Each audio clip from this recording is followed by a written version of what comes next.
Hello friends, welcome to ராகுல் RKS YouTube channel. இன்றைக்கி நம்ம என்ன பார்க்க போகிறோம் அப்படின்னா, தமிழக முற்கால வரலாறு பார்க்க போகிறோம். அதில் சங்க காலத்தை பற்றி பார்க்க போகிறோம்.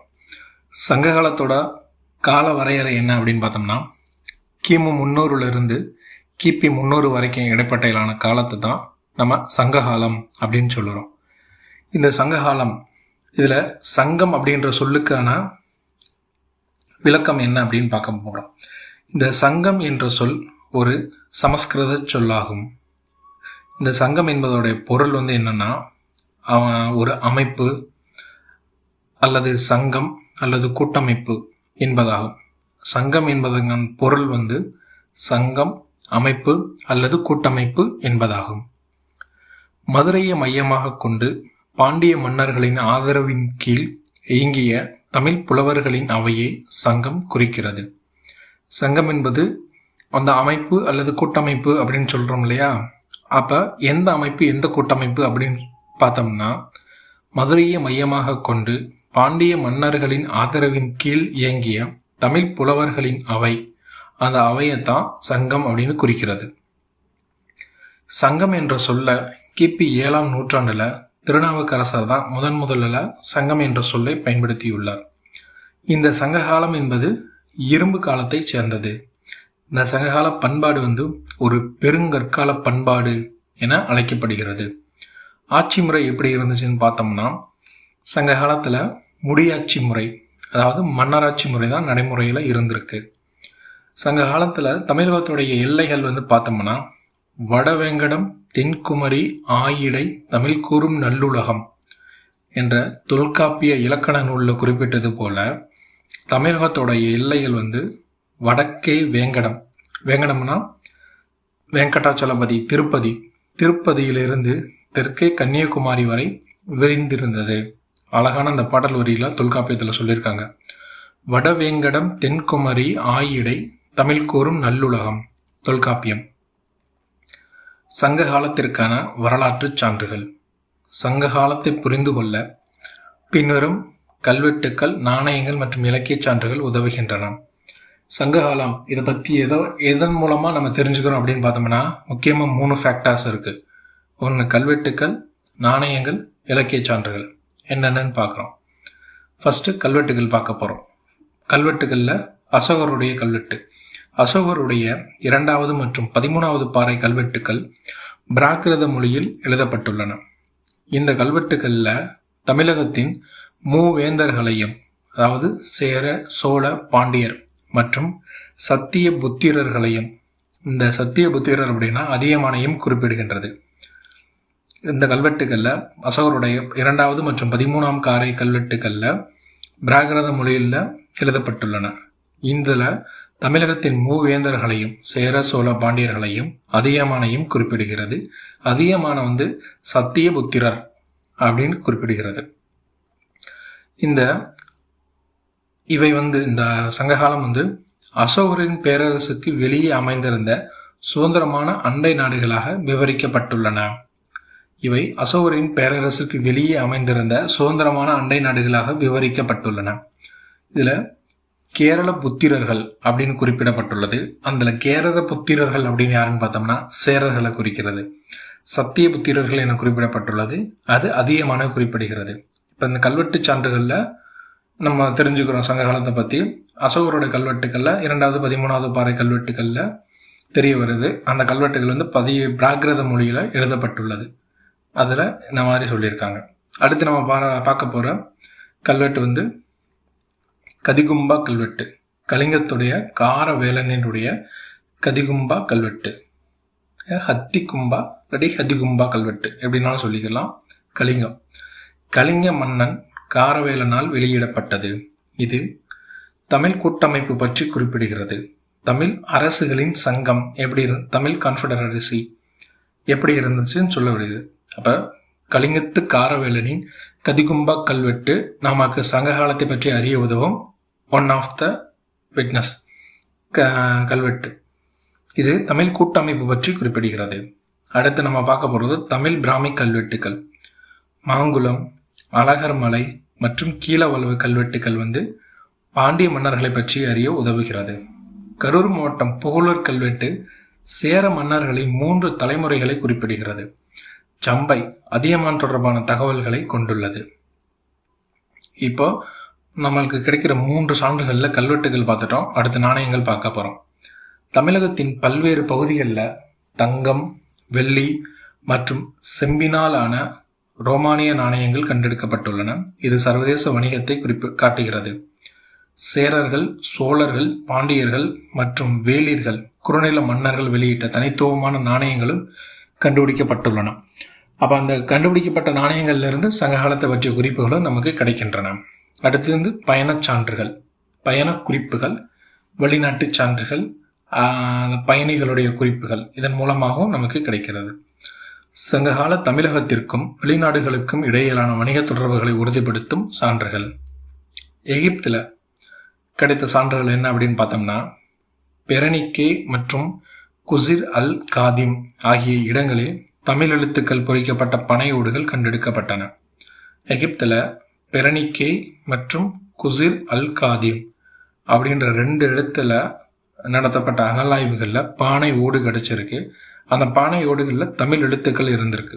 ஸோ இதெல்லாம் சங்க காலத்தை பற்றின அவங்களுக்கு ஒன் ஆஃப் த எவிடன்ஸ். அடுத்து ஓமன் நாட்டில் கோர்ரோரி அப்படின்ற இடத்துல தமிழ் தொடர்புகள் உறுதி செய்யப்பட்டன. தாய்லாந்தில் குவான் லுக் பட் என்ற இடத்தில், தாய்லாந்து நாட்டில் குவான் லுக் பட் என்ற இடத்தில் பெரும்பத்தன் கல் கண்டெடுக்கப்பட்டுள்ளது. இந்த பெரும்பத்தன் கல் என்ன அப்படின்னு பார்த்தோம்னா, தங்கத்தின் மாற்றி அறிய பயன்படும் உரைகள். அடுத்து தொல்லியல் அகழ்வாராய்ச்சி தலங்கள், சங்ககால நகரங்கள் மற்றும் வணிக மையங்களின் சான்றுகள் கண்டறியப்பட்ட இடங்கள். அகழ்வாராய்ச்சி தலங்கள் மூலமா நமக்கு என்னென்ன சான்றுகள் கிடைக்குது, எங்கெங்க அகழ்வாராய்ச்சி நடந்திருக்கு அப்படின்னு பார்த்தோம்னா, புதுச்சேரிக்கு அருகில் உள்ள அரிக்கமேடுல அகழ்வாராய்ச்சி தளத்தில் நம்மளுக்கு ரோமானிய தொடர்பான சான்றுகள் கிடைச்சிருக்கு. ஈரோடு மாவட்டம் கொடுமணல்ல அகழ்வாராய்ச்சி தலங்களில் கிடைத்த சான்றுகள் நமக்கு சங்ககாலம் பற்றி அறிய உதவுகிறது. இந்த கொடுமணல் 1010 நூலில் கொடுமணம் என குறிப்பிடப்பட்டுள்ளது. அடுத்து தூத்துக்குடி மாவட்டம் ஆதிச்சநல்லூரில் அகழ்வாராய்ச்சி தலங்களில் கிடைச்சிருக்கு. இதுபோல பிற ஆராய்ச்சி தலங்கள் என்னென்ன அப்படின்னு பார்த்தோம்னா, ஆலங்குளம், உறையூர் மற்றும் புகார். இந்த இடங்களில் நகல்பெற்ற அகழ்வாராய்ச்சி தலங்களில் கிடைத்த சான்றுகள் மூலமாக நமக்கு சங்க காலத்தை பற்றி அறிந்து கொள்ள முடிகிறது. அடுத்து நம்ம பார்க்க போகிறது முக்கியமான செப்பு பட்டயங்கள் மற்றும் பிற நூல்கள். அடுத்து இதன் மூலமாக நம்மளுக்கு என்னென்ன கிடைச்சிருக்கு அப்படின்னு பார்த்தோம்னா, ஃபர்ஸ்ட் வேள்விக்குடி செப்பு பட்டயங்கள். பாண்டிய மன்னன் முதுகுடுமி பெருவழுதி பிராமணர்களுக்கு கிராமங்களை தானமாக வழங்கியதை குறிப்பிடுகிறது. இந்த வேள்விக்குடி செப்பு பட்டயம் என்ன சொல்லுதுன்னு பார்த்தோம்னா, பாண்டிய மன்னர்கள் பிராமணர்களுக்கு நிலங்களை தானமாக வழங்கியதை குறிப்பிடுகிறது. அடுத்து திருக்கோவிலூர் கல்வெட்டு. கபிலர் பாரியின் மகள்களை அழைத்து சென்று மலையமான் திருமுடிக்காரியிடம் திருமணம் செய்து வைத்த நிகழ்வை விவரிக்கிறது. திருக்கோவிலூர் கல்வெட்டுல ஒரு சுவாரஸ்யமான நிகழ்வு. கபிலர் பாரியின் மகள்களை அழைத்து சென்று மலையமான் திருமுடிக்காரியிடம் திருமணம் செய்து வைத்த நிகழ்வை விவரிக்கிறது. அடுத்து வெளிநாட்டு இலக்கிய படைப்புகள். எரித்திரிய கடலின் Periplus of the Erythraean Sea தமிழகத்தின் துறைமுகங்களை பற்றி விளக்குகிறது. பிலினி எழுதிய இயற்கை வரலாறு நூலில் மிளகு வணிகத்தை குறிப்பிடுகிறார். தாலமி எழுதிய புவியியல் தொடர்பான நூலில் தமிழகத்தின் வணிக நகரங்களை குறிப்பிட்டுள்ளார். மெகஸ்தனிஸ் எழுதிய இண்டிகா நூலில் பாண்டிய நாட்டை பற்றி குறிப்பிட்டுள்ளார். மகாவம்சம் மற்றும் தீபவம்சம் ஆகிய நூல்களில் இலங்கையின் பௌத்த நூல்கள், இந்த ரெண்டுமே மகாவம்சம், தீபவம்சம் இலங்கையின் பௌத்த மதம் சார்புடைய நூல்கள். இவை சங்ககால செய்திகள், நிகழ்வுகளை உறுதிப்படுத்துகின்றன. ஸோ இந்த மாதிரி இலக்கியங்கள் மூலமாகவும் சங்ககாலத்தை பற்றிய நம்மளுக்கு தரவுகள் கிடைக்கிறது. ஸோ இதெல்லாம் முக்கியமானது. பெலினியுடைய இயற்கை வரலாறு, தாலமியின் புவியியல் தொடர்பான நூலில் தமிழகத்தோட வணிக நகரங்கள், மெகஸ்தனிஸ் எழுதிய இண்டிகா நூலில் பாண்டிய நாட்டை பற்றி குறிப்பிடப்படுகிறது. எரித்திரியன் கடலின் பெரிப்ளஸ் அப்படின்ற நூலில் தமிழகத்தின் துறைமுகங்களை பற்றி விளக்குகிறது. மகாவம்சம், தீபவம்சம் அசோகர் காலத்தை சேர்ந்தது. இதில் அவங்களுடைய மகள் அசோகமித்ரா சம்பந்தமாக எழுதப்பட்டது. அடுத்து தமிழ்நாடு வரலாறு நம்ம பார்க்க போகிறோம். தமிழ்நாடு வரலாறுல முச்சங்கங்கள் எப்படி இருந்திருக்கு அப்படின்றத இந்த அட்டவணையை பார்த்தாலே உங்களுக்கு தெரியும். முதன்மை ஆதாரம் சங்க காலத்தை பற்றி விரிவான தகவல்கள் முதலில் இறையனார் அகப்பொருள் உரை மூலம் அறியப்படுகிறது.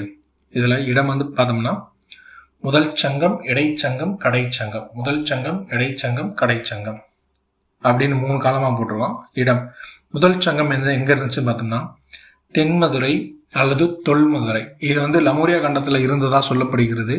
இது கடற்கோளினால் ஏற்பட்ட இயற்கை சீற்றங்களினால் அழிந்து போய்விட்டது. இப்ப கடற்கோளால் மூழ்கப்பட்டுள்ளது, இப்போ இல்லை. இடைச்சங்கம் கபாடபுரமும் கடற்கோளினால் மூடப்பட்டுள்ளது. முதல் சங்கம், இடைச்சங்கம் இருந்த இடம் தற்போது கடற்கோளினால் மூடப்பட்டுள்ளது, இல்லை. கடைச்சங்கம் இன்றைய மதுரையில இருந்திருக்கு. முதல் சங்கத்துடைய கால அளவு பார்த்தோம்னா 4440 ஆண்டுகளுக்கு முற்பட்டது. இடைச்சங்கம் 3700 ஆண்டுகளுக்கு முற்பட்டது. கடைச்சங்கம் 1850 ஆண்டுகளுக்கு முற்பட்டது. இதுல புலவர்கள் எத்தனை பேர் இருந்தாங்கன்னா தலைமை புலவர்களையும் சேர்த்து முதல் சங்கத்துல 549 புலவர்கள், இடைச்சங்கத்துல 59 புலவர்கள், கடைச்சங்கத்துல 449 புலவர்கள். முதல் சங்கத்துல 549, கடைச்சங்கத்துல 100 கழிச்சுக்கிட்டீங்கன்னா 449, இடைச்சங்கத்துல 59 தலைமை புலவர்கள். ஆதரித்த மன்னர்கள் யாருன்னு பார்த்தோம்னா எத்தனை பேர்னு பார்த்தோம்னா முதல் சங்கத்தை 89 பாண்டிய மன்னர்கள் ஆதரிச்சிருக்காங்க. இடைச்சங்கத்தை 59 பாண்டிய மன்னர்கள் ஆரம்பிச்சிருக்காங்க. கடைச்சங்கத்தை 49 பாண்டிய மன்னர்கள் ஆதரிச்சிருக்காங்க. இலக்கண நூல் பார்த்தோம்னா அகத்தியம். முதல் சங்கத்துல அகத்திய நூல், இடைச்சங்கத்துல அகத்தியம் தொல்காப்பியம், கடைச்சங்கத்துல 15 மேல்கணக்கு நூல்கள் ஆகிய 8 தொகை 10 பாட்டு இயற்றப்பட்டது. அடுத்து இலக்கிய பயன்பாடு. சங்க காலத்துல இலக்கிய பயன்பாடு, தமிழ்நாட்டு வரலாற்றுல இலக்கிய பயன்பாடுகள் எப்படி இருக்குன்னு பார்த்தோம்னா இலக்கியங்கள் சங்க காலத்துல நன்கு வளர்ச்சி அடைந்திருந்திருக்கு. அதாவது 8 தொகை 10 பாட்டு மேல்கணக்கு நூல்கள் இருந்திருந்திருக்கு. 15 கீழ்கணக்கு நூல்கள், திருக்குறள் மற்றும் நாலடியார் உட்பட 15 கீழ்கணக்கு நூல்களும் இதுல இருக்கு. ஐம்பெருங்காப்பியங்கள், ஐஞ்சிறுங்காப்பியங்களும் இருக்கு. மூவேந்தர்களை பத்தி பார்த்தோம்னா சேரர்கள், சோழர்கள், பாண்டியர்கள், இந்த 3 பேரை பத்தி பார்க்கறதா மூவேந்தர்கள். இப்போ ஃபர்ஸ்ட் நம்ம சேரர்களை பார்ப்போம். சேரர்கள் ஆண்டவரோட பகுதி என்னன்னு பார்த்தோம்னா தமிழகத்தின் மேற்கு பகுதியே கேரளம் மற்றும் கொங்கு மண்டலத்தை ஆட்சி செய்தவர்கள் தான் சேரர்கள். இது நல்லா தெரியும். மைய நிலப்பரப்பு என்னன்னு பார்த்தோம்னா மத்திய மற்றும் வடக்கு திருவிதாங்கூர். அதாவது திருவிதாங்கூர் சமஸ்தானத்துல சென்ட்ரல் அண்டு நார்த்து திருவிதாங்கூர் சமஸ்தானத்தின் மத்திய மற்றும் வடக்கு பகுதியை ஆட்சி செய்தனர். அது போக கொச்சி, தெற்கு மலபார் மற்றும் தமிழகத்தின் கொங்கு மண்டலத்தை கட்டிப்படுத்தினர். இதுதான் சேரர்களுடைய மைய நிலப்பகுதியா இருந்திருக்கு. திருவிதாங்கூரோட மத்திய மற்றும் வடக்கு நிலப்பகுதிகள், கொச்சி மற்றும் தெற்கு மலபார், தமிழ்நாட்டுடைய மேற்கு பகுதி கொங்கு மண்டலத்தை, இதெல்லாம் சேரர்களுடைய மைய பகுதியா இருந்து ஆட்சி பண்ணியிருக்காங்க. தலைநகரம் என்னன்னு பார்த்தோம்னா வஞ்சி, கரூர். தமிழகத்தின் சேரர்களின் தலைநகரமாக வஞ்சி நகரம் இருந்திருக்கு. இந்த வஞ்சி நகரம் தான் கரூர் நகரம் என அழைக்கப்படுகிறது.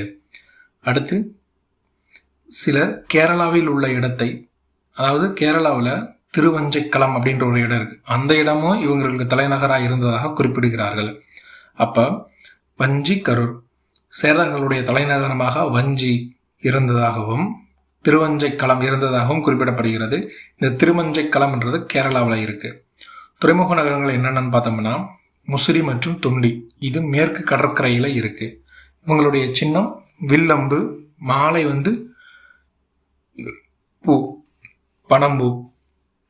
முக்கிய இலக்கிய ஆதாரம் பதிற்று சேர மன்னர்களை பற்றி புகழ்ந்து பாடும் ஒரு இலக்கியம். இந்த பதிற்று முதல் 10 இறுதி 10 கிடைக்கவில்லை, 8 தான் தற்போது கிடைத்துள்ளது. அடுத்து நம்ம பார்க்க போறது முக்கியமான சேர ஆட்சியாளர்கள் மற்றும் சான்றுகள். உதியன் சேரலாதன் சேர வம்சத்தின் முதல் குறிப்பிடத்தக்க மன்னர். உதியன் சேரலாதன் சேர வம்சத்தின் முதல் குறிப்பிடத்தக்க மன்னர். பெருஞ்சோற்று உதியன் சேரலாதன் என்று அழைக்கப்படுகிறார். சேர வம்சத்துடைய முதல் மன்னன் யாருன்னு பார்த்தோம்னா, முதல் குறிப்பிடத்தக்க மன்னர் வந்து உதியன் சேரலாதன்.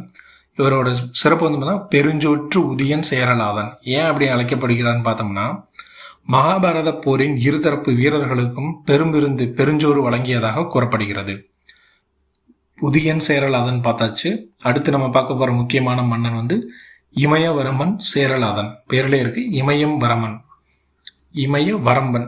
இவரோட வரம்பு வந்து பார்த்தோம்னா இமயம் வரை, அதாவது இமயம் வரை படையெடுத்து சென்று அதன் உச்சியில் சேரர்களின் வில்லம்பு சின்னத்தை பொருத்தியவர். அப்ப இமயவரமன் சேரலாதன், இமயவரமன் நெடுஞ்சேரலாதன். இவரது ஆட்சி காலத்தில் தமிழகத்திற்கும் வட இந்தியாவிற்கும் இடையிலான வணிக மற்றும் அரசியல் தொடர்புகள் வழிபட்டன. அங்க வரைக்கும் படையெடுத்து போனதுனால அப்ப இவர் கட்டுப்பாட்டுக்குள்ள வட இந்தியா வந்திருக்கும். அப்ப கண்டிப்பா இவங்களுக்கு ஒரு வணிகம் அரசியல் தொடர்பு ஏற்பட வழிவகை ஏற்பட்டிருக்கும்.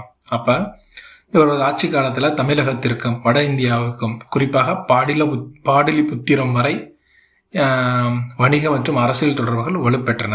இமயவரமன் நெடுஞ்சேரலாதன். இப்ப இமயவரமன் நெடுஞ்சேரலாதனோட சிறப்பு வந்து இது.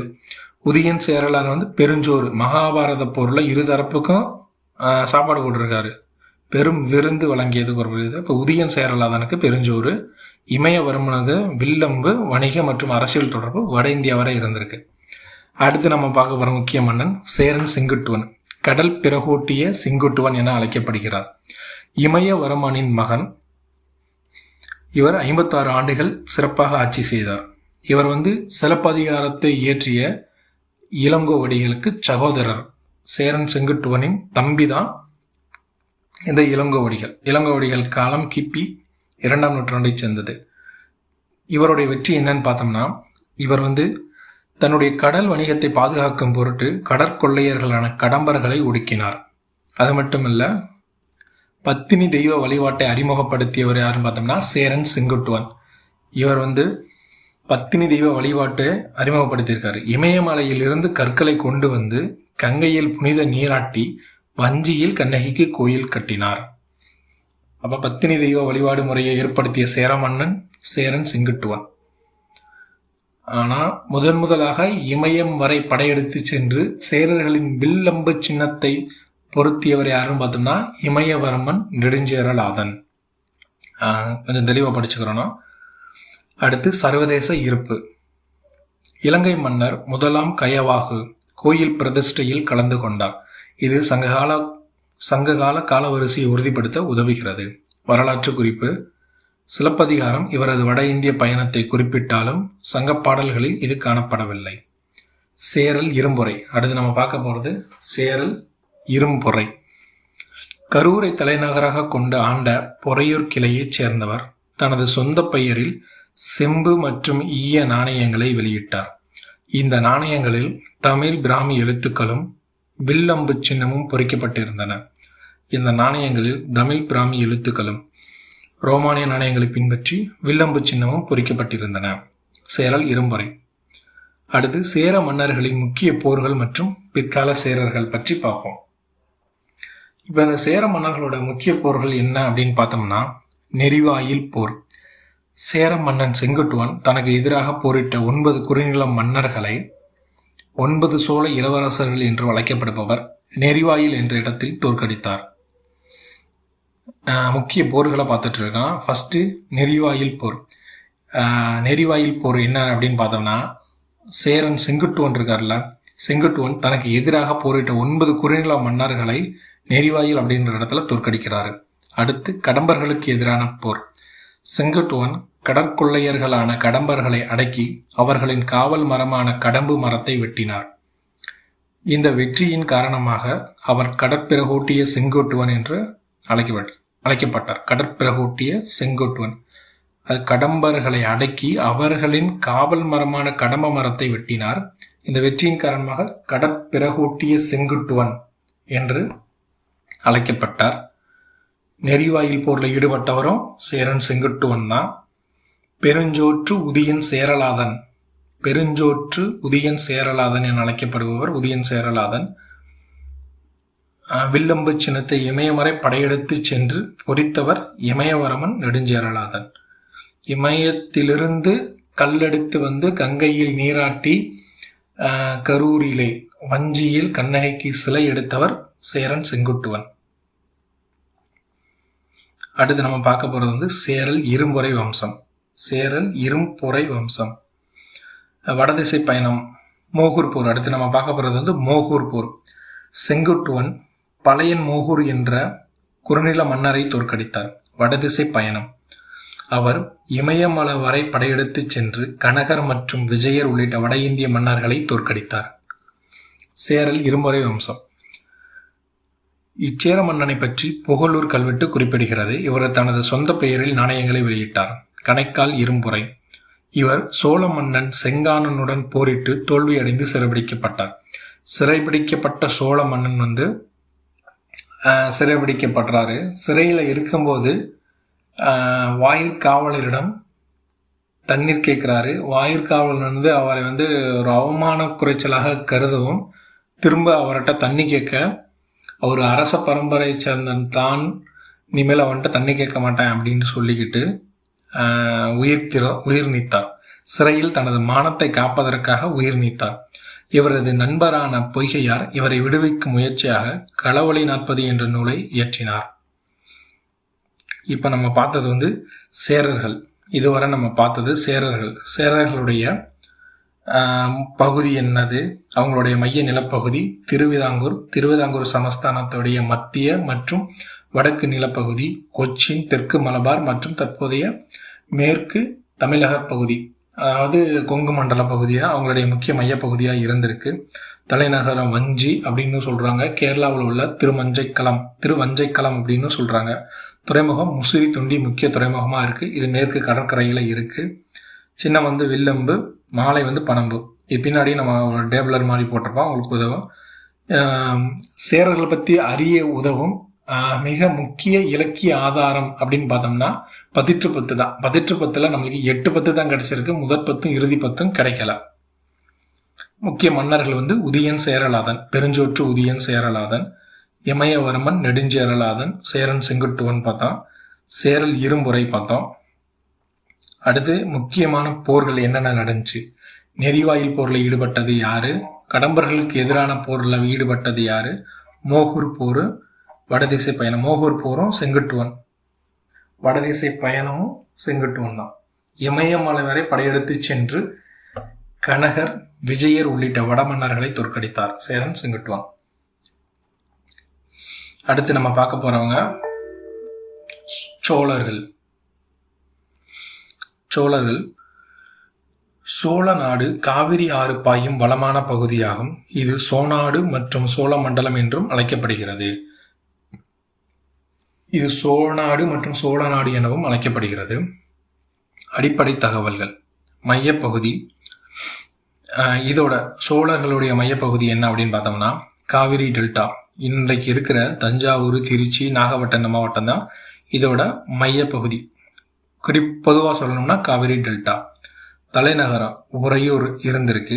கரிகாலன் பின்னர் இதை பூம்புகாருக்கு, புகார் நகரத்திற்கு மாற்றினார். புகார் காவிரி பூம்பட்டின நகரத்திற்கு மாற்றினார். இந்த உறையூர் வந்து பருத்தி வணிகத்திற்கு புகழ் பெற்றது. துறைமுகம் புகார், காவிரி பூம்பட்டினம். சின்னம் புலி, மாலை ஆறு, அத்தி பூ மாலை. மன்னர்கள், முக்கியமான சோழ மன்னர்கள் யார் யார் அப்படின்னு பார்த்தோம்னா வேல் ஃபட்ரடக்கை பெருவிரட்கிள்ளி, சங்க காலத்தின் ஆரம்ப கால சோழ மன்னர். அடுத்து பெரு நட்கிள்ளி, இவர் ராஜசூயம் எனும் வேத வேள்வியை நடத்தியதாக கூறப்படுகிறது. பெரு நட்கிள்ளி ராஜசூயம் எனும் வேத வேள்வியை நடத்தியதாக கூறப்படுகிறது. உருவஃபற்றேர் இளஞ்சேட் சென்னி, அழகான தேர்களை கொண்டிருந்ததால் இப்பெயர் பெற்றார். இவர் கரிகாலனின் தந்தை ஆவார். அழகான தேர்களை கொண்டிருந்ததால் இப்பெயர் பெற்றார். இவர் கரிகாலனின் தந்தை ஆவார். அடுத்து நம்ம பார்க்க போறவர் வந்து கரிகால சோழன். கரிகாலன் இளஞ்சேட் சென்னியின் மகனான கரிகாலன் சோழ மன்னர்களிலேயே மிகவும் ஒப்பற்றவர் மற்றும் சிறந்தவர். இவர் வந்து கரிகாலன் என்பதன் அர்த்தம் என்ன அப்படின்னு பார்த்தோம்னா சுட்டக்கால் உடையவன் என்று பொருள். அதாவது இவருடைய இளமை காலத்தில் எதிரிகளால் வைக்கப்பட்ட தீயில் கால் கருகியதால் இப்பெயர் பெற்றார். இவர் என்னென்ன பட்டங்கள் பெற்றார்னு பார்த்தோம்னா ஏலிசை வல்லான், 7 இசை ஸ்வரங்களிலும் வல்லவர் மற்றும் பெருவளத்தான். இவர் என்ன சொல்லுவாங்கன்னா பொதுவாகவே கரிகால பெருவளத்தான் அப்படின்னு சிறப்புற சொல்லுவாங்க. ஏலிசை வல்லான் அப்படின்றும் சொல்றாங்க. ஏலிசை வல்லான் என அழைக்கப்படுபவர் கரிகாலன், பெருவளத்தான் என அழைக்கப்படுபவர் கரிகாலன், சுட்டக்கால் உடையவன் அப்படின்றதான் இந்த கரிகாலனுடைய பொருள். ஆலோசகராக யார் இருந்தாங்க பார்த்தோம்னா இவரது தாய்மாமனான இரும்பிடர்த்தலையார் தான் இவருக்கு ஆலோசகராக இருந்திருக்காரு. இரும்பிடர்த்தலையார். முக்கியமான போர்கள் என்னென்ன அப்படின்னு பார்த்தோம்னா வெண்ணிப்போர், தஞ்சாவூர் அருகில வெண்ணிப்போரில் ஈடுபட்டிருக்காரு. சேரர், பாண்டியர் மற்றும் 11 வேளிர் குல தலைவர்களின் கூட்டுப்படைகளை தோற்கடித்தார். தோற்கடிக்கப்பட்ட சேர மன்னன் பெருஞ்சேரலாதன் போரில் தனது முதுகில் புண்பட்டதால் புறப்புண் மானம் கருதி வடக்கிருந்தல் செய்து உயிர் நீத்தார்.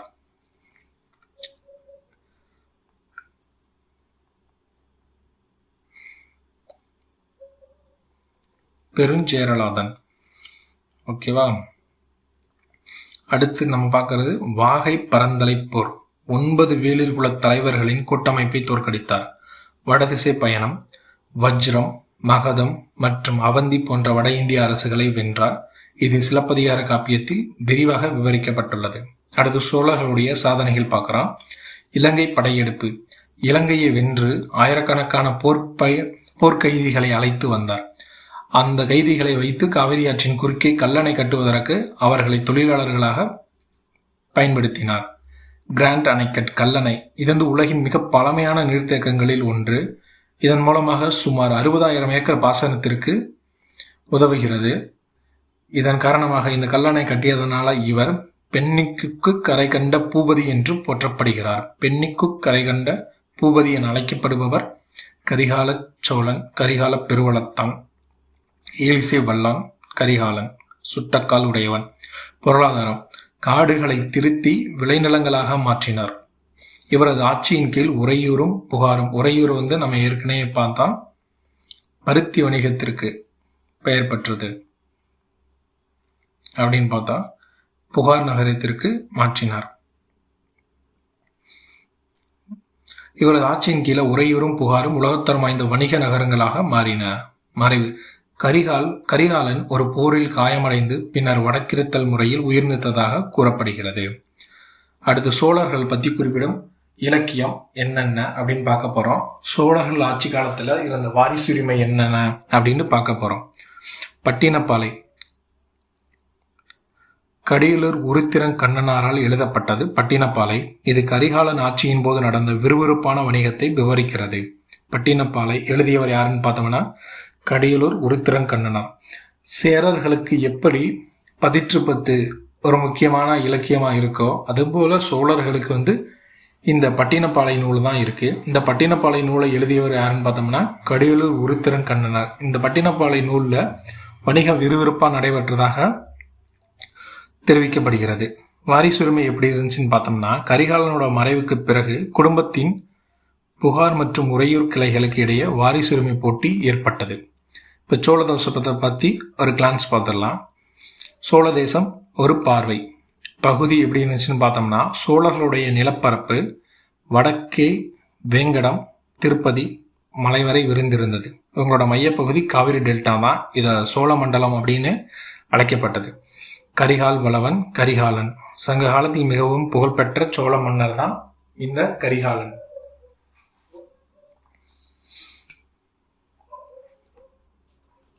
கரிகாலன். வெண்ணிப்போர். தஞ்சாவூர் பகுதியில் சேரர், பாண்டியர் மற்றும் 11 வேளிர் தலைவர்களை தோற்கடித்தார். வேளாண் சீர்திருத்தம். அடர்ந்த காடுகளை வளமான விளைநிலங்களாக மாற்றினார். கல்லணை. காவிரி ஆற்றின் குறுக்கே கற்களால் கட்டப்பட்ட ஒரு பிரம்மாண்டமான அணையை கட்டியிருக்காரு. இதனால இவர் எவ்வாறு அழைக்கப்படுகிறார்? பெண்ணிக்கு கரை கண்ட பூபதி, பெண்ணிக்கு கரை கண்ட பூபதி என்று அழைக்கப்படுகிறார். டெல்டா முழுவதும் பாசனத்திற்காக நீரை திருப்பி விட வடிவமைக்கப்பட்டது. சுமார் 69,000 ஏக்கர் நிலத்திற்கு வெற்றிகரமாக நீர்ப்பாசனம் வழங்கியது. பார்த்துட்டோம், ஆல்ரெடி இதெல்லாம் பார்த்துட்டோம். புகார் துறைமுகம் ஒரு உலகளாவிய மையமாக மாறியது. இது இந்திய பெருங்கடல் முழுவதிலும் இருந்து வணிகர்களை ஈர்த்தது.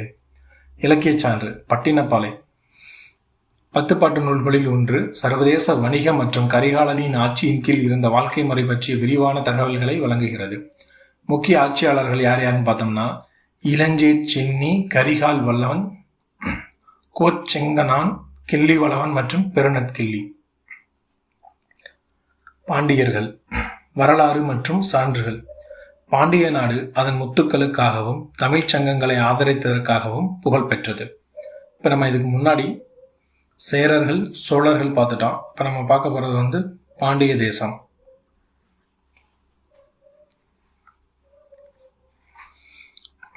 பாண்டியர்கள். வரலாறு மற்றும் சான்றுகள். பாண்டிய நாடு அதன் முத்துக்களுக்காகவும் தமிழ்ச் சங்கங்களை ஆதரித்ததற்காகவும் புகழ் பெற்றது. அடிப்படை தகவல்கள் மற்றும் புவியியல். நிலப்பரப்பு. தென் தமிழகத்தில் உள்ள மதுரையை தலைநகரமாக கொண்டு ஆட்சி செய்தவர்கள் பாண்டியர்கள். பாண்டிய நாட்டில் துறைமுகம் என்னன்னு பார்த்தோம்னா கொற்கை துறைமுகம் முக்கிய துறைமுகமாக இருந்திருக்கு. இது காவிரி ஆறு வங்காள விரிகுடாவில் கலக்கும் இடத்துல இருக்கு. அடுத்து உவரி. முக்கிய துறைமுகங்கள் கொற்கை, உவரி மற்றொரு முக்கியமான துறைமுகமாக இருந்திருக்கு. பொருளாதாரம் எப்படி இருந்துச்சுன்னு பார்த்தோம்னா பாண்டிய நாட்டில் முத்து குளித்தல், சங்கு குளித்தல் ரெண்டுமே முக்கிய பொருளாதாரமாக இருந்திருக்கு. சின்னம் மீன். விரிவாக்கம். தெற்கு கேரளாவின் மீது படையெடுத்து நெல்கிண்டா துறைமுகத்தை தங்கள் கட்டுப்பாட்டுக்குள் கொண்டு வந்தனர். சேரர்கள். சோழர்கள் சேரர்கள் இமயமறை படையெடுத்து சென்றார்கள். சோழர்களும் அதுபோல. பாண்டியர்கள் நெல்கிண்டா தெற்கு கேரளத்தின் மீது படையெடுத்து நெல்கிண்டா கோட்டயம் அருகில் உள்ள துறைமுகத்தை தங்கள் கட்டுப்பாட்டுக்குள் கொண்டு வந்தனர். பண்பாட்டு பங்கு அப்படின்னு பார்த்தோம்னா பாரம்பரியமாக தமிழ்ச் சங்கங்களை ஆதரித்து சங்க பாடல்களை தொகுக்க வழிவகை செய்தனர். முக்கிய பாண்டிய மன்னர்கள் மற்றும் தொல்லியல் சான்றுகள். முக்கியமான பாண்டிய மன்னர்கள் யார் யாரு, நமக்கு கிடைத்த தொல்லியல் சான்றுகள் என்னென்ன அப்படின்னு பார்க்க போறோம். ஃபர்ஸ்ட் நம்ம பார்க்கறது மாங்குளம் கல்வெட்டு. நெடுஞ்செழியன் என்ற மன்னரை குறிப்பிடுகிறது. இது கிபி 2ஆம் நூற்றாண்டை சார்ந்தது. முதுகுடுமி பெருவழுதி. இந்த முதுகுடுமி பெருவழுதி பற்றி மதுரை காஞ்சி என்ற இலக்கியத்தில் குறிப்பிடப்பட்டுள்ளது. இவர் பிராமணர்களுக்கு நிலங்களை தானமாக வழங்கிய இவரது தாராள குணத்திற்காக வேள்விக்குடி செப்பு பட்டயங்களில் பதிவு செய்யப்பட்டுள்ளது. இது கிபி 8ஆம் நூற்றாண்டை சேர்ந்தது. அதாவது முதுகுடி பெருவழுதி பிராமணர்களுக்கு நிலங்களை தானமாக வழங்கினார். இந்த தாராள குணம் வேள்விக்குடி செப்பு பட்டயங்கள்ல பதிவு செய்யப்பட்டுள்ளது. இந்த வேள்விக்குடி செப்பு பட்டயம் 8ஆம் நூற்றாண்டை சேர்ந்தது. வேத வேள்விகளை நடத்தியதன் விளைவாக பெருவழுதி என்ற பெயரில் நாணயங்களை வெளியிட்டார் முதுகுடுமி பெருவழுதி. அடுத்து நம்ம பார்க்க போற பாண்டிய மன்னன் நெடுஞ்செழியன். தலையாளங்கணத்து செருவென்ற நெடுஞ்செழியன். பாண்டியர்களிலேயே மிகவும் பிரபலமான போர் வீரன் நெடுஞ்செழியன். தலையாளங்கணப் போர். சேர சோழ மற்றும் 5 வேளிர் தலைவர்களின் அந்த 5 வேளிர் தலைவர் யாருன்னா திதியன், எலினி, எருமையூரன், இருங்கோவின்மான் மற்றும் பொருணன் வலிமையான கூட்டுப்படையை தோற்கடித்தார். ஒரு வேளிர் தலைவரிடமிருந்து மிளலை மற்றும் முத்தூர் புதுக்கோட்டை பகுதிகளை கைப்பற்றினார். இவர் கொற்கையின் தலைவன் என போற்றப்பட்டார். நெடுஞ்செழியன். தலையாளங்கணத்து செருவென்ற நெடுஞ்செழியன். தலையாளங்கணத்து வென்றவர் யார்? தலையாளங்கணத்து போரில் வென்றவர் நெடுஞ்செழியன். கொற்கையின் தலைவன் என்று அழைக்கப்படுபவர் நெடுஞ்செழியன். தெற்கு பரதவர்களின் திருநெல்வேலி கடற்கரை போர் மற்றும் மீன்பிடி சமூகம் மேலாதிக்க தலைவராக அங்கீகரிக்கப்பட்டவர்.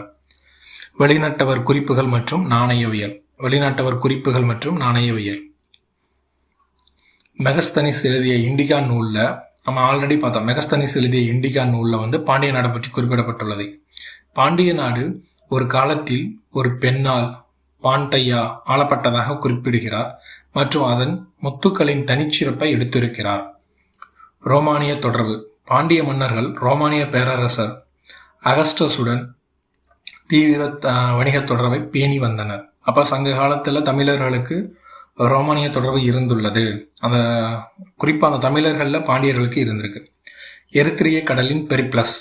செயற்கையே கோல்சோய் என்று குறிப்பிடுகிறது. அதன் முத்துக்கள் மற்றும் சங்குகளின் புகழை குறிப்பிடுகிறது. நாணயங்கள். ஒரு பக்கம் யானையும் மறுபக்கம் மீன் சின்னமும் கொண்ட பல நாணயங்களை வெளியிட்டனர். முக்கியமான பாண்டிய மன்னர்கள். விரிவான குறிப்புகள். ஆரியப்படை கடந்த நெடுஞ்செழியன்.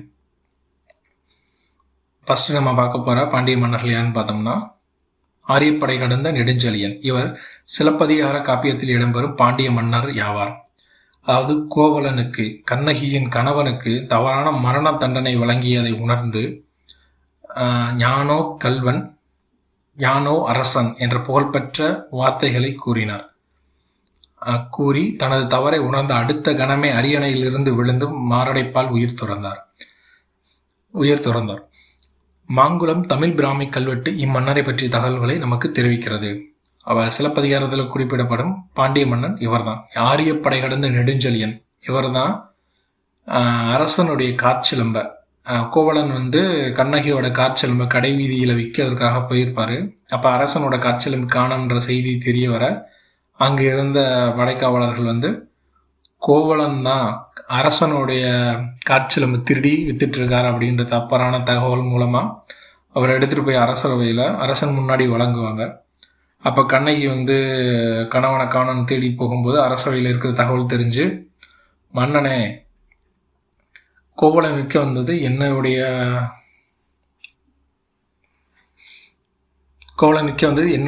சிலம்பு அப்படின்னு சொல்லி அந்த இடத்துல ஒரு சின்ன விவாதம் நடந்துடும். அதனால கண்ணகியோட அழுகையை பொறுக்க முடியாம அரசன் மனம் வருந்தி யானோ அரசன் யானை கல்வன் அப்படின்ற புகழ்பெற்ற வார்த்தைகளை கூறி உயிர் நீத்திருவார். அடுத்து நம்ம பார்க்க போறது தலையாளங்கணத்து செருவென்ற நெடுஞ்செழியன் 2 கொற்கையின் தலைவன் மற்றும் பரதவர்களின் தலைவன். நெடுஞ்செழியன் கொற்கையின் தலைவன் மற்றும் பரதவர்களின் தலைவன் தான் இந்த நெடுஞ்செழியன். தலையாளங்கணத்து போரில் வென்றவர். சேரர், சோழர் மற்றும் 5 வேளிர் தலைவர்களின் திதியன், எலினி, பொருணன், எருமையூரன் மற்றும் இருங்கோவேல் கூட்டுப்படைகளை தோற்கடித்தவர். இப்போர் தலையாளங்கணம் என்ற இடத்தில் நடைபெற்றது. மாங்குடி மருதனாரால் எழுதப்பட்ட மதுரை காஞ்சி இந்த போர் மற்றும் அவரது ஆட்சியை பற்றி விரிவாக விவரிக்கிறது. பல்யாகசாலை முதுகுடுமி பெருவழுதி. இவர் வேத சடங்குகளை ஆதரிப்பவராகவும் பல யாகங்களை நடத்தியவராகவும் இருந்தார். கொடைத்தன்மை. வேள்விக்குடி செப்பு பட்டயங்கள் இவரது கொடைத்திறனை பதிவு செய்துள்ளன. குறிப்பாக பிராமணர்களுக்கு நிலங்களை தானமாக வழங்கியதை குறிப்பிடுகின்றன. முதுகுடுமி பெருவழுதி நம்ம முன்னாடி பார்த்தோம். வேள்விக்குடி செப்பு பட்டயங்கள் இவரது கொடைத்திறனை பதிவு செய்துள்ளன. குறிப்பாக பிராமணர்களுக்கு நிலங்களை தானமாக வழங்கியதை குறிப்பிடுகின்றன. நாணயவியல். தனது சொந்த பெயரில் நாணயங்களை வெளியிட்ட குறிப்பிடத்தக்க மன்னர் முதுகுடுமி. பிற குறிப்பிடத்தகுந்த பாண்டிய ஆட்சியாளர்கள். முடத்திருமாறன். கபாடபுரம் அழிந்த பிறகு மதுரையில் கடைச்சங்கத்தை நிறுவிய பெருமை இவருக்கு உண்டு. முடத்திருமாறன் கபாடபுரம் அழிந்த பிறகு கடைச்சங்கத்தை நிறுவிய பெருமை இவருக்கு உண்டு. நெடியோன் மற்றும் நன்மாறன் முறையே சங்க காலத்தின் ஆரம்ப மற்றும் பிற்கால மன்னர்களாக அங்கீகரிக்கப்பட்டவர்கள். அடுத்து நம்ம பார்க்க போற கல்வெட்டு அழகர்மலை கல்வெட்டு குமரநாதன் போன்ற பிற மன்னர்களை பற்றிய தகவல்களை வழங்குகிறது. அடுத்து குறுநில மன்னர்கள் மற்றும் கடையெழு வள்ளல்கள். இதுவரைக்கும் நம்ம சங்ககாலம்னா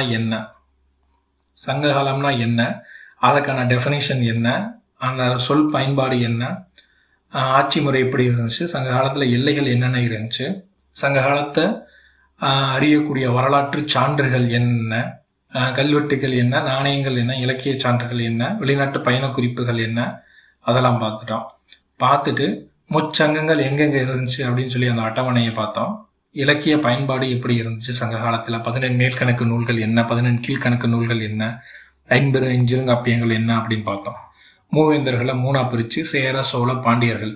சேரர்களுடைய மையப்பகுதி, அவங்களுடைய தலைநகரம், துறைமுகம், சின்னம், பூ, இலக்கிய ஆதாரம் என்ன, முக்கியமான சேர மன்னர், சோழ பாண்டிய மன்னர் யாரு அப்படின்றத இதுவரை பார்த்தோம். அடுத்து நம்ம பார்க்க போறது என்ன அப்படின்னு பார்த்தோம்னா, சங்க காலத்துல தவிர்க்கவே முடியாத வேளிர்கள், குறுநில மன்னர்களும் இருந்திருக்காங்க. இந்த குறுநில மன்னர்கள் மற்றும் கடையெழு வள்ளல்கள் யார் யாரு அப்படின்றதான் நம்ம இப்போ பார்க்க போறோம். அந்த மாதிரி பார்த்தோம்னா சங்ககால சமூக படிநிலையில் மூவேந்தர்களுக்கு கீழே செல்வாக்குமிக்க குறுநில மன்னர்கள், வேளிர்கள் மற்றும் கிராம தலைவர்கள் கிளார் இருந்தனர். இப்ப நம்ம பார்க்க போறது கடையேழு வள்ளல்கள். சங்க காலத்தில் தாராளமாக வாரி வழங்கிய 7 குறுநில மன்னர்கள். அது எல்லாருக்குமே தெரியும். பாரி, பேகன், காரி, ஊரி, அதியமான், ஆய், நல்லி. இந்த அட்டவணை பார்த்தாலே உங்களுக்கு புரியும். வள்ளல் ஆண்ட பகுதி, அவங்களுடைய கொடைத்தன்மை என்ன, குறிப்பிடத்தக்க கொடைத்திறன். பாரி ஆட்சி செய்த பகுதி வந்து பரம்பு மலை. அவருடைய கொடைத்திறன் என்ன அப்படின்னு பார்த்தோம்னா, படர்வதற்கு ஆதாரமின்றி தவித்த முல்லை கொடிக்கு தனது அரச ரதத்தையே வழங்கியவர், தேர கொடுத்திருக்காரு. பேகன் பழனிமலை ஆண்டவர். இவர் வந்து குளிரால் நடுங்கிய மயிலுக்கு தனது போர்வையை வழங்கியவர். காரி திருக்கோவிலூர் பகுதியை ஆண்டவர். தேடி வரும் பாணர்களுக்கு தேவையுள்ளவர்களுக்கும் குதிரையையும் முழு பிரதேசங்களையும் பரிசாக வழங்கியவர். ஓரி கொல்லிமலை பகுதியை ஆட்சி செய்தவர். தனது முழு ராஜ்யத்தையுமே கூத்தர்களுக்கு வெகுமதியாக வழங்கியவர். அவர் வந்து பாணர்களுக்கும் தேவையுள்ளவர்களுக்கும் குதிரையை வழங்கிய குதிரை காரி. வந்து குதிரைக்காரி. அவர் வந்து பாணர்களுக்கும் தேவை உள்ளவர்களுக்கும் குதிரைகளையும் முழு பிரதேசங்களையும் வழங்கியவர் காரி. முழு சாம்ராஜ்யத்தையுமே நடன கலைஞர்களுக்கு வெகுமதியாக வழங்கியவர் ஓரி. அதியமான் வந்து தகடூர் நிலப்பகுதியை ஆட்சி செய்தவர். தகடூர் தருமபுரி என அழைக்கப்படும். ஆயுளை நீட்டிக்கும் அரிய நெல்லிக்கனியை புலவர் ஔவையாருக்கு வழங்கியவர். அந்த நெல்லிக்கனியை வந்து அதியமானாகிய நான் சாப்பிட்டால் மன்னனுக்கு மக்களுக்கு மட்டும்தான் பயன்படும், அவ்வை புலவராகிய நீங்கள் சாப்பிட்டால் தமிழ் மொழிக்கு பயன்படும் அப்படின்னு சொல்லிட்டு அந்த அரிய நெல்லிக்கனியை வந்து அவ்வைக்கு வழங்கிய அதியமான். அடுத்து நம்ம பார்க்க போகிறது ஆண்ட பகுதி வந்து பொதிகை மலை. நீல நாகம் வழங்கிய மிகச்சிறந்த கலிங்க ஆடையை இறைவனுக்கு வழங்கியவர். நல்லி கண்டீரமலை தொட்டிமலை ஆட்சி செய்தவர். மலைப்பகுதியில் வாழும் மக்களுக்கு தனது பெரும் செல்வத்தையும் பொருட்களையும் வாரி வழங்கியவர். அடுத்து நம்ம பார்க்க போறது சங்க காலத்துல சமூக பிரிவுகள் மற்றும் பட்டங்கள் என்னென்ன அப்படின்னு பார்த்தோம். கிளார் அப்படின்னா கிராம தலைவர்கள் அல்லது குலத்தலைவர்களை தான் நம்ம கிளார் அப்படின்னு சொல்லியிருக்கோம். வேளாளர் நில உரிமையாளர்கள் அல்லது விவசாயிகளை தான் நம்ம வேளாளர் அப்படின்னு சொல்றோம். அடுத்து மூவேந்தர்களோட பட்டங்கள் என்னென்ன? சங்ககால மன்னர்கள் தங்களின் பெருமையையும் நிலப்பரப்பின் தன்மையையும் குறிக்க பல்வேறு பட்டங்களை சூட்டி கொண்டனர். இப்போ சேர அரசர்கள் என்னென்ன பட்டங்கள் சிறப்பு பட்டங்களை சூட்டி கொண்டாங்கன்னு பார்த்தோம்னா, ஆதவன், குட்டுவன், வானவன், இரும்புரை, வில்லவர், மலையர், குடவர். சோழர்கள் வந்து சென்னி, மருத நிலத் தலைவன், செம்பியன், கிள்ளி, வலவன், கூலி போன்ற சிறப்பு பட்ட பெயர்களை சுட்டி கொண்டனர். பாண்டியர்கள் வந்து பார்த்தோம்னா மாறன், வழுதி, செழியன், தென்னவன், பஞ்சவன், மீனவர், கவுரியர் அப்படி போன்ற பட்ட பெயர்களை சுட்டி கொண்டனர். அடுத்து மூவேந்தர்களின் ஒப்பீட்டு அட்டவணை என்னென்னு பார்க்க போறோம். இப்போ மூவேந்தர்களில் சேரர்கள் என்னென்ன நிலப்பகுதி ஆட்சி செஞ்சாங்க நம்ம ஏற்கனவே பார்த்தோம். திருவிதாங்கூர் சமஸ்தானத்துடைய மத்திய மற்றும் வடக்கு பகுதி, கொச்சின், தெற்கு மலபார் மற்றும் நம்ம கொங்கு மண்டலம். சோழர்கள் வந்து காவிரி டெல்டா, தற்போதைய தஞ்சாவூர், திருச்சி, நாகப்பட்டினம் ஆகிய பகுதிகளை ஆட்சி செய்திருக்காங்க. காவிரி டெல்டா சோழ மண்டலம் என அழைக்கப்படுகிறது. பாண்டியர்கள் வந்து தெற்கு தமிழகத்தை ஆட்சி செஞ்சிருக்காங்க. புகழ்பெற்ற மன்னர் சேரர்கள்ல யாருன்னா சேரன் செங்குட்டுவன். சோழர்கள்ல கரிகால பெருவளத்தான். பாண்டியர்கள் வந்து நெடுஞ்செழியன், ஆரியப்படை கடந்த நெடுஞ்செழியன். முக்கிய சின்னம் என்னன்னு பார்த்தோம்னா, சேரர்களுக்கு வந்து வில் மற்றும் அம்பு, சோழர்களுக்கு புலி, பாண்டியர்களுக்கு வந்து 2 மீன்கள். மாலை பனம்பூ, சோழர்களுக்கு வந்து ஆர்பூ, ஆர்பூனா அத்திப்பூ, பாண்டியர்களுக்கு வந்து வேம்பு, வேப்பம்பூ. துறைமுகம் சேரர்களுக்கு வந்து முசிறி, தொண்டி முக்கிய துறைமுகமாக இருந்திருக்கு. சோழர்களுக்கு வந்து புகார், பாண்டியர்களுக்கு வந்து கொர்க்கை வந்து முக்கிய துறைமுகமாக இருந்திருக்கு. அதுக்கப்புறம் ஒவ்வொரையும் துறைமுகமாக இருந்திருக்கு. ஃபர்ஸ்ட் முக்கிய துறைமுகம் என்னன்னு பார்த்தோம்னா கொர்க்கை தான். தலைநகரம் வந்து வஞ்சி. சோழர்களுக்கு வந்து உறையூர். கரிகால பெருவளத்தான் நான் வந்து காவிரி பூம்பட்டினத்திற்கு மாற்றி போயிட்டாரு. புகார். பாண்டியர்கள் வந்து மதுரை. திணை கோட்பாடு எப்படி இருக்குன்னு பார்த்தோம்னா, சூழலியல் மண்டலங்கள் எப்படி இருந்திருக்குன்னு பார்த்தோம்னா, தமிழகத்தை 5 தனித்துவமான நிலப்பரப்புகளாக அல்லது சூழலியல் மண்டலங்களாக பிரிப்பதற்கு கவிதைகளில் பயன்படுத்தப்பட்ட ஒரு கருத்தாக்கம். ஒவ்வொரு நிலப்பரப்பிற்கும் ஒரு குறிப்பிட்ட தெய்வம், மக்கள் மற்றும் அந்த சூழலுக்கு ஏற்ற கலாச்சார வாழ்க்கை முறை இருந்தது. இந்த வாழ்க்கை முறை இருந்தது. அதை பேஸ் பண்ணி தான் நம்ம சூழலியல் மண்டலங்களை ஏற்படுத்தி இருந்தோம். அது நம்மளுக்கு அந்த அகத்திணை புறத்திணை படிக்கும் போதே தெளிவாக தெரிய வரும். 5 நிலப்பரப்புகள் இருந்திருக்கு. உங்களுக்கு எல்லாருக்குமே இது தெரியும். குறிஞ்சி, முல்லை, மருதம், நெய்தல், பாலை. குறிஞ்சியில் என்ன மாதிரியான தொழில்கள் இருந்துச்சுன்னு பார்த்தோம்னா, குறிஞ்சி மலையும் மலை சார்ந்த பகுதி. மலையில் என்ன பண்ணுவாங்க? வேட்டையாடுதல், தேன் சேகரித்தல். இந்த மாதிரி வேட்டையாடுதல் மற்றும் சேகரித்தல் தான் முக்கிய தொழிலாக இருந்திருக்கு. மருதத்தில் கலப்பை மற்றும் நீர் பாய்ச்சுதல் தான் முக்கிய தொழில். முல்லை காட்டுப்பகுதியில் கால்நடை வளர்ப்பு மற்றும் இடப்பெயர்வு விவசாயம் இருந்திருக்கு முல்லையில். நெய்தல் கடற்கரை மீன் பிடித்தல் மற்றும் உப்பு விளைத்தல். பாலையில் வறண்ட நிலம், விவசாயத்திற்கு ஏற்றதல்ல. மக்கள் ஆணிரை கவர்தல், கால்நடைகளை கவர்தல் மற்றும் வழிப்பறியில் ஈடுபட்டனர். இதுதான் நிலப்பரப்பின் அடிப்படையில் தொழில்களாக இருந்திருக்கு. அடுத்து குறுநில மன்னர்கள், வேளிர் மற்றும் கிளார். வேளிர்கள் சிறிய நிலப்பரப்புகளை ஆண்ட சுதந்திரமான குறுநில மன்னர்கள். கடையேழு வள்ளல்கள் பாரி, ஓரி, காரி, பேகன், ஆய், அதியமான் மற்றும் நல்லி. இவர்கள் புலவர்களையும் கலைஞர்களையும் தாராளமாக ஆதரித்ததற்காக புகழ்பெற்றவர்கள். கிளார் யாருன்னு பார்த்தோம்னா உள்ளூர் கிராம தலைவர்கள் தான் கிளார் அப்படின்னு சொல்றோம். அதுக்கடுத்து சங்ககால அரசியல் மற்றும் முடியாட்சி. அரசனின் பட்டங்கள். அரசனின் பட்டங்கள் என்ன அப்படின்னு பார்த்தோம்னா, அரசன் கோன் என்பதன் சுருக்கம் தான் கோ. அது எல்லாருக்குமே தெரியும்.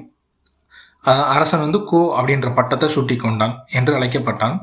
பிற பெயர்கள் வேந்தன், கோன், மன்னன், கொற்றவன் மற்றும் இறைவன் என்றும் அழைக்கப்பட்டான்.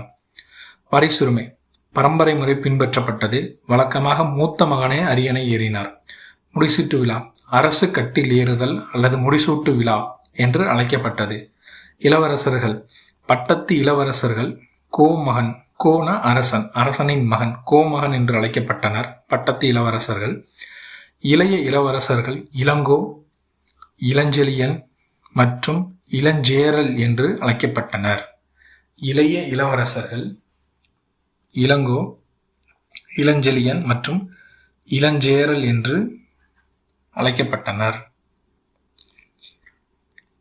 தினசரி ஆட்சி எப்படி இருந்துச்சுன்னு பார்த்தோம்னா, தினசரி ஆட்சி அரசன் தினமும் நாளவை கூட்டி குறைகளை தீர்த்து குடிமக்களை சந்தித்தார். தினமும் நாளவையை கூட்டி குறைகளை தீர்த்து, இன்னைக்கு நம்ம கிரிவன்ஸ் டே நடத்துவோம் இல்லையா, அதுபோல அரசன் தினமும் நாளவை கூட்டி குறைகளை தீர்த்து குடிமக்களை சந்தித்தார். வருவாய் முறையில நிலவரி இறை என்று அழைக்கப்பட்டது. அரசு வசூல் சுங்கவரி, தோற்கடிக்கப்பட்ட மன்னர்களிடமிருந்து பெற்ற திரை மற்றும் அபராதங்கள் இதில் அடங்கும். பாதுகாப்பு மற்றும் கௌரவம். வீரர்கள் தங்களின் பெயர் மற்றும் சாதனைகள் பொறிக்கப்பட்ட வீரக்கழல் அறிந்திருந்தனர். முதுகில் புண்படுவது பெரும் அவமானமாக கருதப்பட்டது. இத்தகைய அவமானம் ஏற்பட்டால் மன்னர்கள் வடக்கிருத்தல், உண்ணா நோன்பிருந்து உயிர் நீத்தல் செய்வார்கள். வீரர்கள் தங்களுடைய பெயர் மற்றும் சாதனைகள் பொறிக்கப்பட்ட வீர கழல் அணிந்திருந்தனர். முதுகில் புண்படுவது பெரும் அவமானமாக கருதப்பட்டது அவர்களுக்கு. இத்தகைய அவமானம் ஏற்பட்டால் மன்னர்கள் வடக்கிருத்தல், உண்ணா நோன்பிருந்து உயிர் நீத்தல் செய்தனர். ஒற்றர்கள் நாட்டிற்கு உள்ளேயும் வெளிநாடுகளிலும் நடக்கும் நிகழ்வுகளை கண்காணிக்க பயன்படுத்தினர். இன்னைக்கு நம்ம இன்டெலிஜென்ஸ், ஐபி, ரா அப்படின்றது மாதிரி இருக்கக்குள்ள அன்னைக்கு ஒற்றர்கள் இருந்திருக்காங்க. நாட்டிற்கு உள்ளும் வெளிநாடுகளிலும் நடக்கும் நிகழ்வுகளை கண்காணிக்க பயன்படுத்தப்பட்டனர்.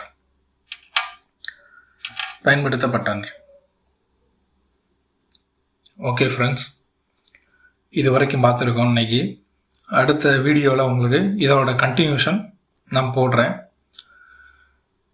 ஓகே ஃப்ரெண்ட்ஸ், இப்போ தமிழக முற்கால வரலாறில் சங்ககாலத்தில் பார்த்துட்டோம். இன்னொரு வீடியோவில் சங்ககாலம் க்ளோஸ் பண்ணிடலாம், முடிஞ்சிடும். தொடர்ந்து வீடியோ பாருங்கள். உங்களுக்கு வீடியோவில் ஏதோ வாய்ஸ் கிளாரிட்டி இல்லை நோட்ஸில் ஏதாவது சந்தேகம் ஏதாவது இருந்தால் நீங்கள் கமெண்ட்ஸில் கேளுங்க. ராகுல் சார் உங்களுக்கு கிளியர் பண்ணுவார். தொடர்ந்து நீங்கள் சப்போர்ட் பண்ணுங்கள். Thank you friends. நெக்ஸ்ட் வீடியோவில் மீட் பண்ணலாம். தேங்க்யூ.